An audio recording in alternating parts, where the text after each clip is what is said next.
Hi, I'm Peter from White Star Line 1000 in Woodstock, New York, and I'm here with Duncan Christy, who wrote, the very talented singer-songwriter who wrote the Blue State Blues. Duncan is going to be traveling around the country as his political campaign heats up, playing a lot of red states, playing blue music in red states. I don't know whether it's Jerry Rubin steal this book or whatever, but it's a very courageous thing, and he's one of the most important songwriters around, and he happens to be in Woodstock today. So, hello, Duncan. Hey, Peter. We paid our dues, and now it's time to win, not lose, and paint the U.S. the blue, state blue.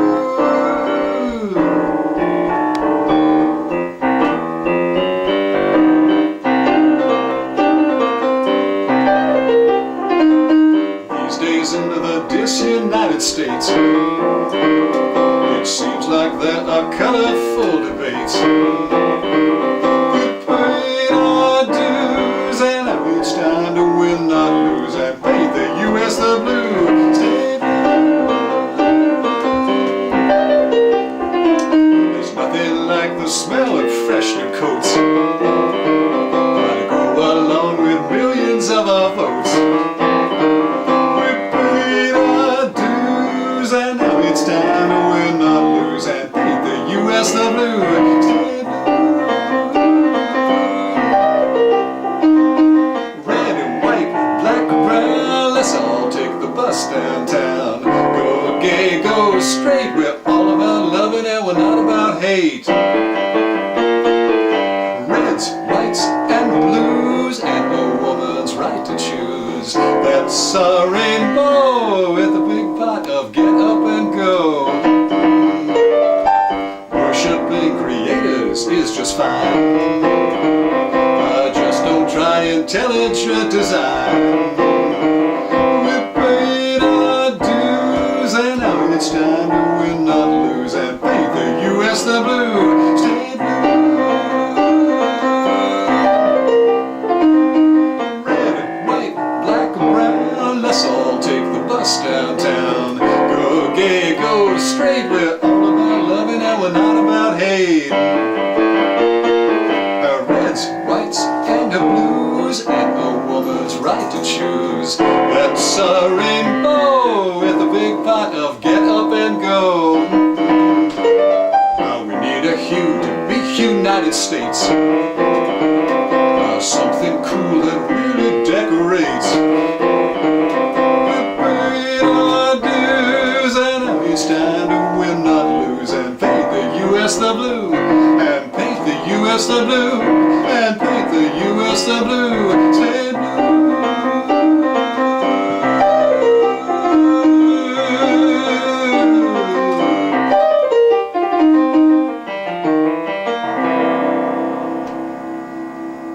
So, Duncan, thank you.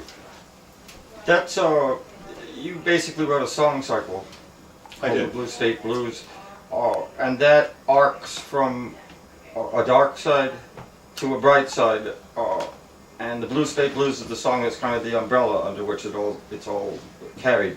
Yes. So is that song a dark or a bright song? This song is really the signature song. It's you used the right word, Peter, arc, because there is a definite arc in the progression of this cycle. This really introduces the song cycle, the performance. It certainly reflects my personal politics and hopes. We hear this song, and as you can tell, it's rhythmic and energetic, and that's a good way to start a show to try to reach an audience. But then we move into the dark side of the cycle that begins with a song called Bush's War. And the purpose of the dark side, I would tell audiences, is to sicken, outrage, and disgust you with everything that has been going on in the United States during these last few years, and but with the hope that when the bright side is heard later in the show, that you will use that disgust or that fury or that anger as motivation to get involved and to do something to try to stem that tide or change that balance. It doesn't sound like in the age of Tea Party and all this kind of stuff, and people wondering whether President Obama is going to be re-elected. are you a very popular person these days, or are you shunned upon? You know. I'm popular in blues days. So why are you going to play Red Sticks? Well, because I really believe what inspired me to do this, what forced me to do this, was the feeling that common sense is being defeated everywhere we look. What I notice is what I think most people notice, which is the United States is filled with citizens who possess great common sense and great personal decency. And we feel so thwarted as we see the corruption of politics and ambition. And I would like to hope that this cycle, these songs, will simply motivate people to get involved, to care. I'd like to play in red states because I think that there are a lot of red states that are more purple than we know, and that might motivate people who are independents, if not Democrats by affiliation, independents, or Republicans sickened by the worst excesses of their own party, to consider doing something else. Going back to the Civil War, there's states like Tennessee, where I used to live, that have kind of a fractured identity, and I love the state of Tennessee so much. But back in its history, you know, like parts of Knoxville were Confederate and parts were Union, and there was a lot of confusion about that. Another interesting state is Indiana. Are you going to play states like Tennessee and Indiana, and what other states intrigue you that aren't necessarily blue or red? You know, we talked about North Carolina. Oh. Where do you want to go? Where do you want to take your music? I'd ideally play in swing states and red states. I'm currently living in Connecticut. We're from New York, and our states are pretty securely blue. But I'd like to play in places where perhaps people are suspicious of my message, but perhaps I could convince them with what I hope is the inherent decency and rightness of the expression. I'd like to go to Wyoming. I'd like to go to Kansas. I'd like to go to places where women can't reach their Planned Parenthood clinics because people spit on them and they physically harass them. I'd like to play in places where it might offer a little hope or some feeling that you're not alone, that other people care the same way and that we're willing to work for it. Yeah, and I mean, the beautiful idea of America is, you know, you've cited some examples of things that happen in certain states, but there are people of all persuasions in every state. That's true. And we're all really one nation. It doesn't, you know, we should welcome each other's differences, I think. Are you a patriotic person?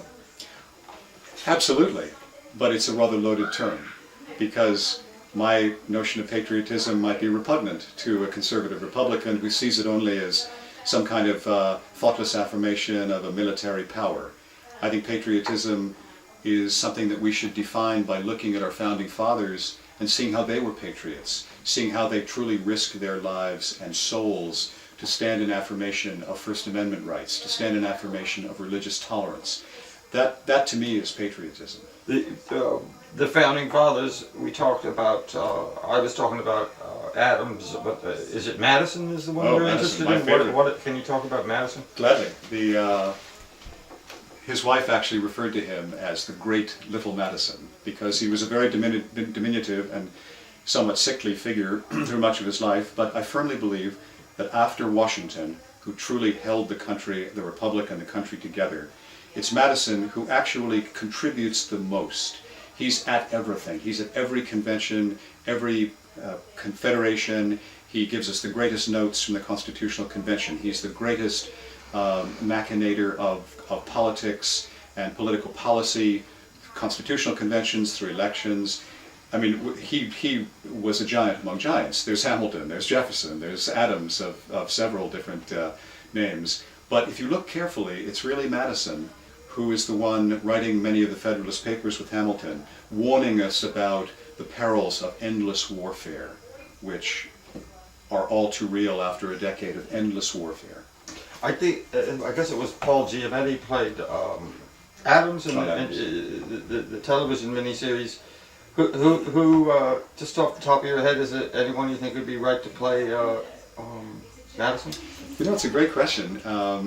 You don't have to tell me. Well, no, I actually really hadn't thought about it, because Paul, of course, was so definitive as John Adams, you probably couldn't accept him as Madison with that visual impression. You've got to have another actor. So I'll tell you who my vote is. Edward Furlong. Oh. The boy in the Terminator. He's You know, you said Edward, I thought you were going to say Edward Norton, because Well, Edward you know, there's an actor who isn't almost can't get better hobbled, than Ed Norton. he isn't hobbled by a physical prettiness, but he's very malleable in his roles, and there's even a little resemblance between portraits of Madison and him. So that's an interesting call. Now, can you lay down something else from the dark part of the song cycle, the Blue State Blues, which White Star Line 1000, which is part of Applehead Films and Records here in Woodstock, no connection to Applehead Studios, the great recording studio here, is going to reissue the Blue State Blues and be available on iTunes and all the likely places. What song are you going to do a piece of now? This is called The White Men Who Run Things, and it's... This is a dark song. It's a song from the dark side of the cycle. Let me explain what precedes it. We hear the Blue State Blues. The dark side begins with Bush's War. It goes on to a song called Bang Bang Shoot Shoot, which is about the insane profusion of guns in Baghdad as a result of the war. There's a song called Desert Storm, in which I place us inside of a tank or some kind of armored vehicle, and the intense feeling of claustrophobia. And then we get to this, and when I've played it in concert, I often say, and it's a bit of a signature for me, that I say, how about a jolly little melody coupled with a brutally satirical lyric? So here is The White Men Who Run Things.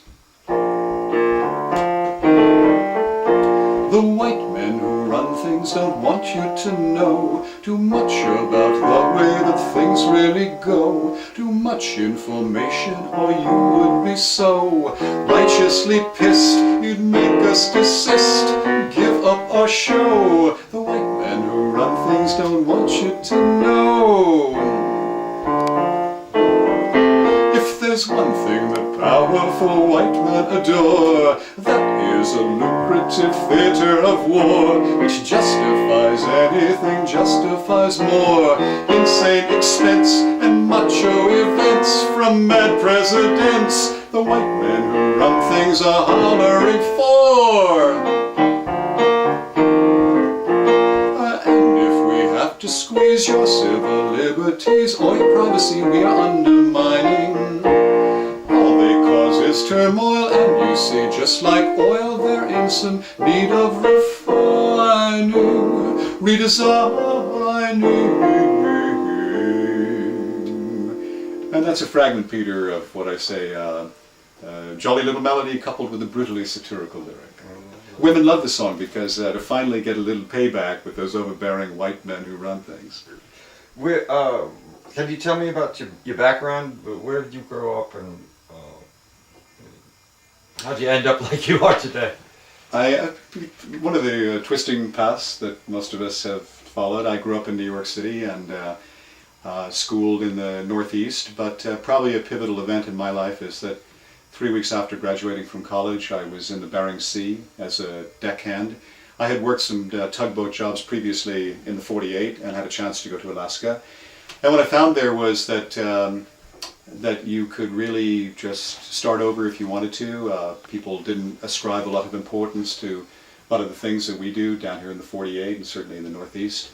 I began playing music more seriously, and it's great to be even a medium fish in a little pond. So then San Francisco, and where I fell in with other musicians who were very superior to me in terms of skills and nurtured me tremendously, and then finally back to New York, where I've been working in publishing for many years as a feature writer and editor, but all the way through harboring music, creating music at different times in different ways, until finally in the middle of this last decade when I was so horrified, as we all were, by the Bush presidency and Bush's war, the Blue State Blues just erupted and demanded to be done. Okay, the next song, what are you going to do a piece of next? Well, I can give you a little fragment, another fragment from the dark side, rather similar. The Deficit song. When I composed the Blue State Blues in 2006, the deficit was already soaring, and it soars even more. That's principally due to yes, the Bush presidency. Republicans may disagree, but you've got to look at the numbers. The main thing is it affects us all. We've got to do something about it.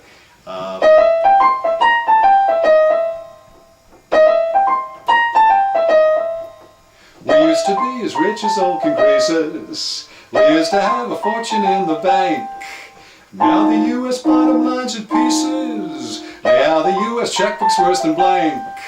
How did we get here from there? Nodding dumbly while our fortune shrank. If you always pay for things on credit, and if you only disregard your debt, if you never sacrifice or edit, a whopping deficit is what you get. And that's what we got here right now, a gross misunderstanding of our net. And it goes on in a similar fashion. So I think I might say, this music doesn't sound dark, but in a song like this, I'm trying to get to you another way. I'm trying to furnish something that's musically enticing, a little insouciant, but my lyric, it's all about something that is a weight on all of our shoulders. So that's some things from the dark side here. Can you give me something from the bright side? Oh, glad to, because, if I may say, ranting, what good is ranting, unless it is applied to some kind of practical purpose? The point of the dark side is to infuriate people, but infuriate them, I hope, in a direction that motivates them to get involved in your community with voting, petitions and canvasses. There's so many ways to do good things in behalf of your own politics. It just requires the doing of them. Something I'd like to give you, because I'm a great admirer of his, December 13th, 2000, yesterday. It's a very, very sad day for the United States and for the world. Al Gore, in one of the noblest gestures of his entire very noble life, conceded. It was time for the country to stop being ripped apart. And Al gave it up despite having had the election clearly stolen from him. And he gave a very eloquent concession speech. 6 paragraphs in the end. He said, "The battle ends tonight, but I do believe, as my father once told me, that defeat could serve as well as victory, to shake the soul and let the glory out."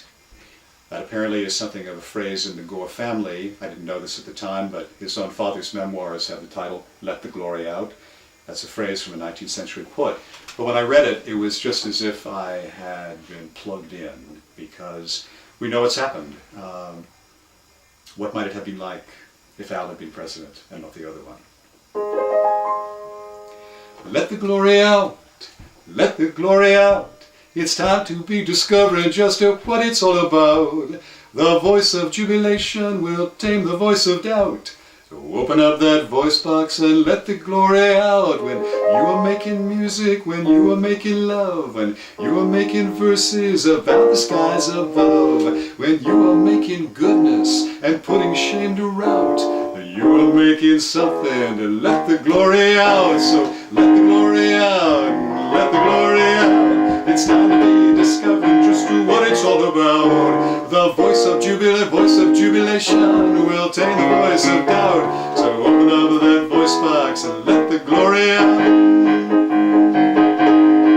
Do you believe in angels? Well, if you don't, you should. And that the higher power is working for your good. As long as you do your part to chase away the doubt, the angels will be coming to let the glory out.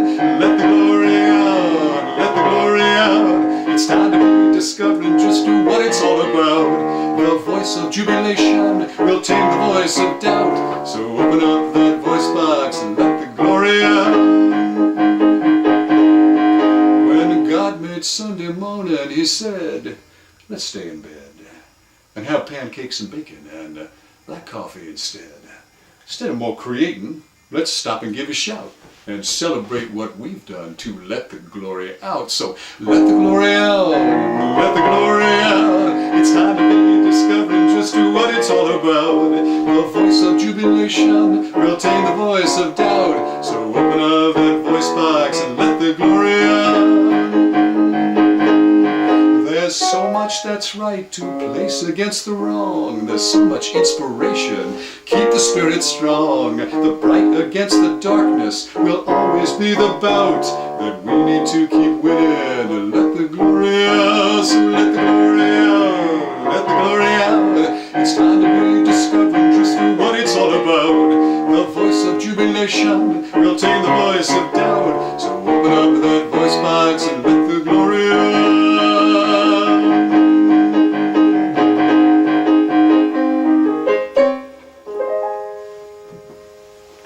Nice, thank you, Duncan.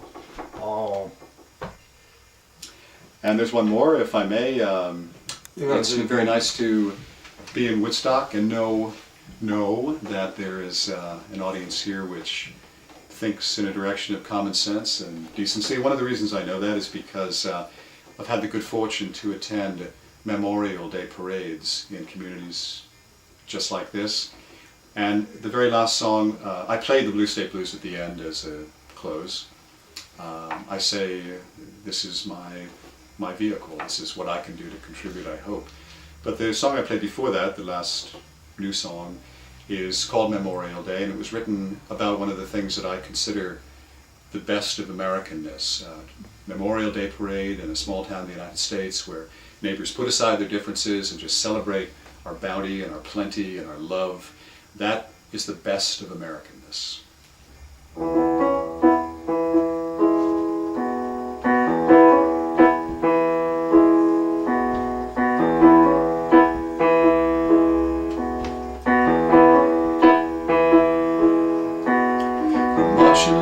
Like an army through the heart of town, marching in formations all but upside down.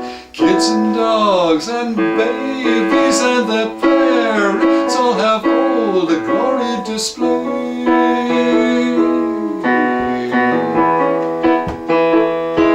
It's Memorial Day, and it's the town parade.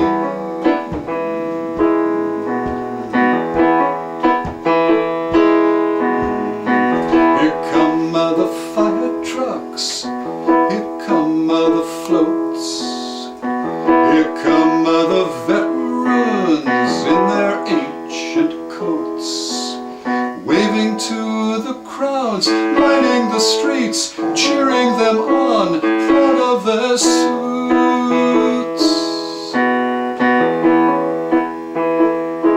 It's Memorial Day, and everyone salutes.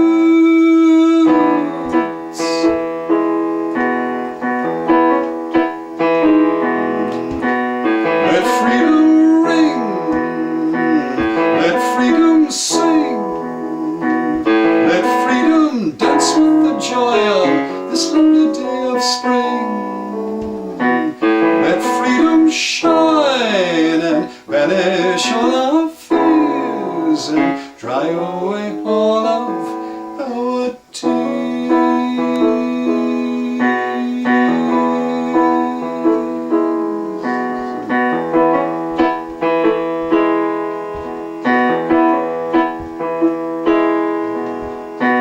Here come the little leaves, here come the pipes, here comes a grandma with the stars and stripes. All the bands are playing, all of the brass, all of the drums, all of them loud.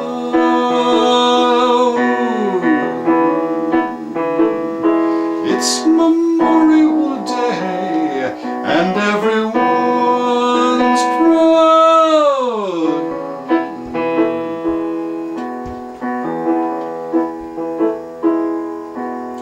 Honoring the living, honoring the dead, for at least a morning we're neither blue nor red. Isn't there a lesson that we should see, that this is the way things should be?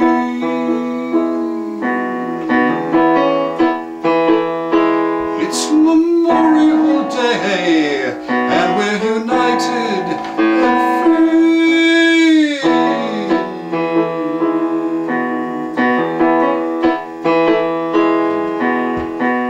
Let freedom ring, let freedom sing,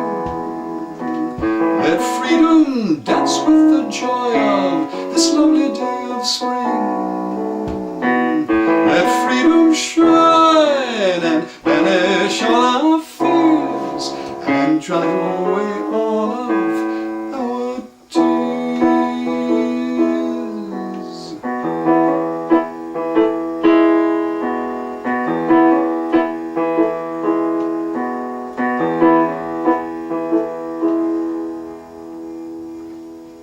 Thank you, Duncan. That's a moving and poignant song. Doesn't matter what side of the political spectrum you're on.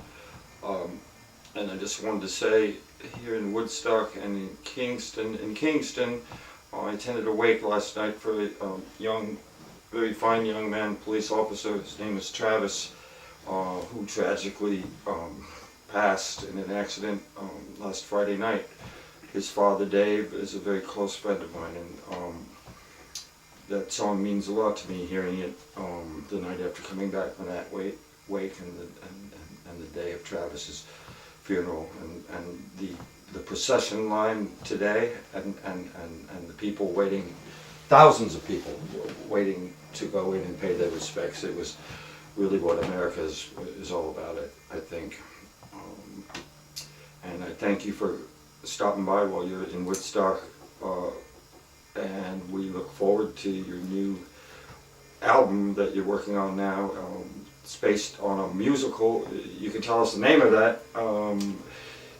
Is that your next? You're going to finish this musical you're working on? And, yes. Just briefly tell us the name. Sure. Name of It's 5 until 7, and it's two lovers who come together.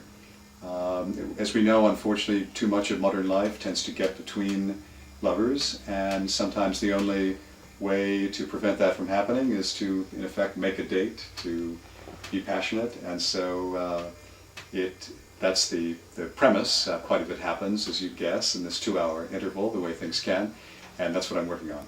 So romantic songs, very romantic and amorous songs, rather different from these. Well, I wish you good luck in finishing that. Look forward to it coming out. I know you're going to be showcasing it in New York City and get that musical up and running. And good luck with your Red State, Blue State tour as the campaign heats up. Thank you, Duncan Christy. Thank you, Peter. Thanks so much. Thank you.